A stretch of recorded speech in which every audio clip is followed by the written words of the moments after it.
Umar view YouTube channel में खुशामदीद। अस्सलामुअलैकुम प्यारे साथियों, कैसे हैं आप दोस्तों। छोटा सा मुख्तसर वीडियो लेकर आपकी खिदमत में हाजिर है आपका दोस्त उमर जरवार। दोस्तों, मैं आपको बताता चलूं, हर सवाल के बाद जवाब देने के लिए आपके पास है 5 सेकंड का टाइम। तो बढ़ते हैं वीडियो की तरफ। पाकिस्तान का पहला रेडियो स्टेशन कहाँ कायम किया गया?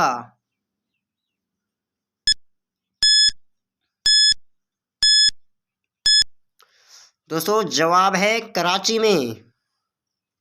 पाकिस्तान का सबसे बड़ा रेलवे प्लेटफॉर्म कौन सा है?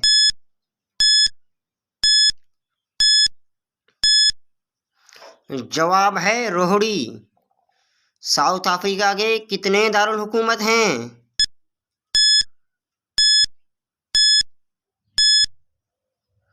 जवाब है 3 दारुल हुकूमत हैं।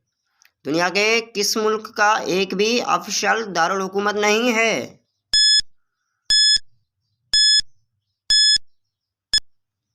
जवाब है रिपब्लिक ऑफ नॉर्वे। वो कौन सी चीज़ है जो जितनी गंदी होती जाती है उतनी सफ़ेद होती जाती है?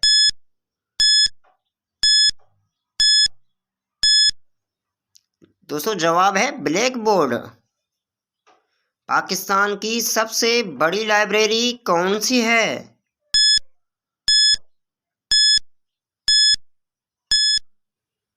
जवाब है पंजाब पब्लिक लाइब्रेरी। दोस्तों, वीडियो देखने के लिए शुक्रिया। आपको हमारा वीडियो कैसा लगा अपनी राय से आगाज़ ज़रूर कीजिएगा। अगर आप हमारे चैनल पर नए हैं तो सब्सक्राइब करना ना भूलिएगा। अगली वीडियो तक के लिए हमें दीजिएगा इजाज़त। अल्लाह हामी व नासिर।